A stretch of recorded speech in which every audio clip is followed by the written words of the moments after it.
It's an interesting reading. We would get to learn certain interest rate day count conventions, right? 30 by 360, 30 by, actual by actual and stuff like this. Then we would get to learn a concept called accrued interest. Accrued seems like a very fancy accounting word. For engineers, it's a little fascinating at the beginning, but very easy. First learning outcome, most commonly used day count convention. Describe markets that each one is typically used in and apply each to an interest rate calculation. Okay, let's look at this. This is very interesting. It says day count conventions play a role when computing interest that accrues on a fixed income security. Okay, so it might sound very fancy, but the concept is like this. Imagine we are looking at a semi-annual coupon bond. Okay, so this is time 0, this is 0.5, this is 1, this is 1.5. Now this bond gives you a coupon of 50 every 6 months. Okay, 50 every 6 months. That means if the face value is 1000, can you guess what's the coupon rate? If face value is 1000, what is the coupon rate? 10%. Coupon rate is 10%, and that's how we break down 10 into 2 and then we multiply. Okay, now we are somewhere here. So let us say we are at 0.8 of a year. Are we okay? Now when you're here and if you want to sell the bonds, will you say that I have been holding the bond for this period and therefore I deserve to earn that interest? Correct? So even though you're selling it now and that interest has not become due, that interest is not become due, but you have still accrued the interest. Okay, so accruing means earning. So the fact that you are holding the bond for that period, that means you have earned the interest. So we will call it as accrued interest. So typically this portion, this is referred to as accrued interest. Okay, this portion here. And on this day we use the word, we say interest has become accrued and due. Due means now it's payable. Is that okay? Now how do we calculate accrued interest? So we know that total coupon payment is going to be 50, correct? Now think of this period as 100%. Think of this entire window as 100%. What do you think is the percentage of this window? Come on guys. This is 0.8 of the year. 60%. Because this distance is 0.3 divided by 0.5.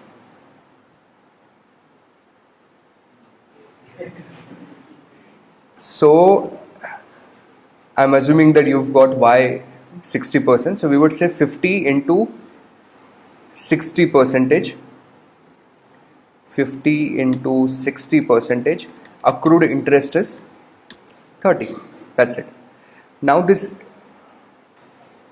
this day count convention is to kind of figure out how to calculate that 60%. Correct? So here what I did is I did calculation in years. I said 0.5 years, 0.8 years. So the window is 0.3 divided by total cycle 0.5. But what if you are doing it on precise number of days? For example, if I tell you that this is 1st of July and this is 1st of January. Is that a difference of 6 months? And then if this date somewhere is around October, then do you use 30 days a month convention or do you use actual number of days divided by actual number of days? This is what we are going to learn. Is that okay? So maybe you should write this so that your understanding of accrual interest is good. Alright, so those of you who are struggling with this 60%, what you have earned is the area of blue. The area which is shown in blue is what you've earned, and the total 50 is for area of yellow line. So your 60% is actually calculated as the length of the blue line divided by the length of yellow portion. yellow portion is 0.5, correct, and the blue portion is 0.3, so that would come out to be 60%. Are we good to go ahead now? So write down this. Your heading is going to be, have you already made notes through the videos? How many of you have not? Okay, so write down then. Day count conventions, first bullet point. US Treasury actual by actual. Actual number of days divided by actual number of days. But that's actual number of days from the last coupon date till today divided by actual number of days from the last coupon date till next coupon date. Okay. Second, corporate and municipal bonds 30 by 360. Corporate and municipal bonds and money market instruments actual by 360. Now for your exams you might have to remember these conventions. Okay, so how do I remember them is, just to kind of make it easier for myself, how I think is, I think that generally the volume of US Treasury is very large, huge volume. So even one day can result into significantly different amount of interest payment. Okay, so because the transaction size is so large, you would want to be more precise with your calculation, actual by actual.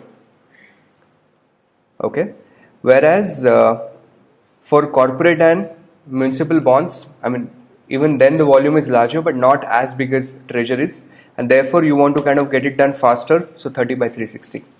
It's like this, if I ask you from 1st of January till 30th of June, 1st of January to end of June, what is the duration of this period? So you would say that's half of the year, correct? So if you said half of the year, what you assumed is, you assume 30 by 360 day convention, correct? You said 6 months divided by 12. You assumed every month is 30 days. But in practice, how, if you're using actual by actual, you would calculate precise number of days in that year. Are you following this? Divided by precise number of days in the entire year. And it is not necessarily going to come exactly as 0.5, it would be higher or lower, correct? Because we have 365 days, so 182 would be on one side and 183 would be on the other side. Are you following what I'm trying to say?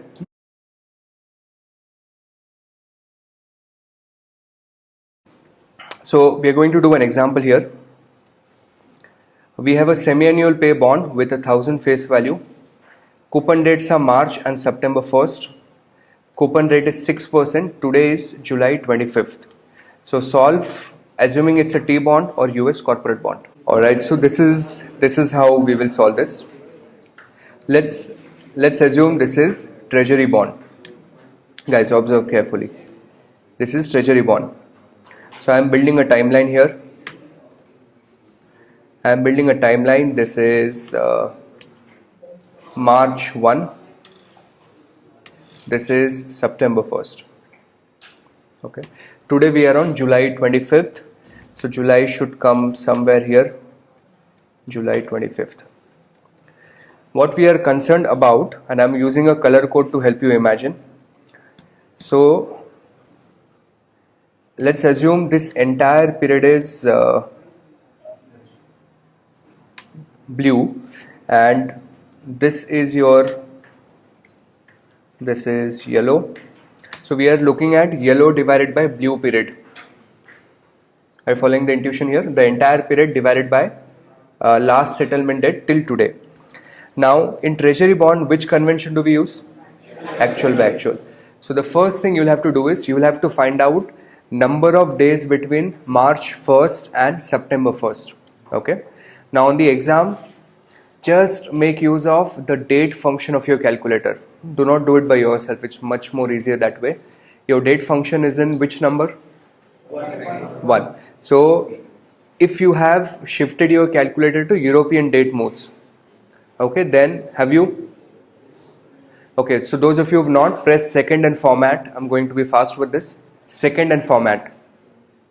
When you press second and format, you see what? DC. press downward arrow twice. Downward arrow twice. What do you see now? US or Europe? So those of you who see US, press second and set. Those of you who see US, press second and set, so that you have Europe. Europe date convention is MMDDYY. No. Europe date convention is DDMMYY. US date convention is MMDDYY. So we are going to use DDMMYY, the way we use it in India. Once you are there, once you are on Europe, press second quit, then press second one, so that you are inside the date function. Then say second clear work, and let's use values for this year. So 1st March, that means 1.0317 enter. 1.0317 enter. Okay, so that is the 1st of March. Are we okay? Then press downward arrow, and now you're going to press 1.0917 enter. September 9th month, 1.0917 enter. So we are calculating number of days between 1st March and 1st of September. Is that okay? Now press downward arrow. What does it show? Press downward arrow one more time. It shows ACT. ACT means actual. So now go to DBD and press compute.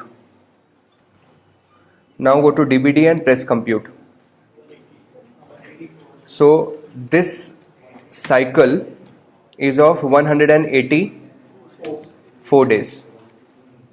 Is that okay? 184 days. Now just for experiment purpose, go to ACT by pressing upward or downward arrow, reach on ACT and press second set. Second set will change it, so now it is 360. Now go to DBD and press compute. Now it is showing 180. So if you are using actual day convention, it is going to give you 184 days. But if you are going to use 360 day convention, then it will just say 180 days. How 180 days? 6 months. 6 into 30, 180. End of the story. Is that okay? Now what you do is go on September 1st date. Go on September 1st date and replace that date with 25th July. So 25.0717 enter. 25.0717 enter. Have you done this? Now go to DBD. Now are you on 360 or actual? Yeah, come on to actual and calculate DBT. 146. And then convert that to 360 and calculate number of days. 144. That's it, and then job done. So your coupon amount was 30. So let me do that here quickly. So let's assume that it is a treasury bond. If it's a treasury bond, we are going to use the coupon amount multiplied with actual by actual. So 146 divided by 184, how much is that? 23.8. And if it is corporate bond, then 30 into 144 divided by 180, which is 4. That's it. That just 24, right? Okay. So these are your answers. Any questions you would like to ask here? The question will come straight away, like it is T-bill or corporate bill, or they might give some company name and just try to.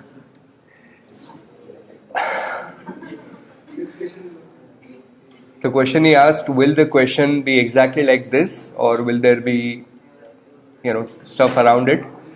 So an easy question would be, listen to me please. An easy question would be, they will give you dates, calculate accrued interest, straightforward.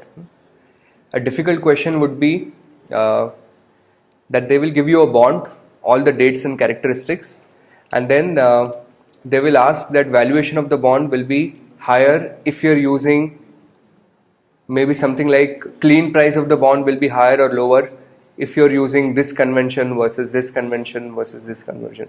But if you know the concept, you can get through the answer.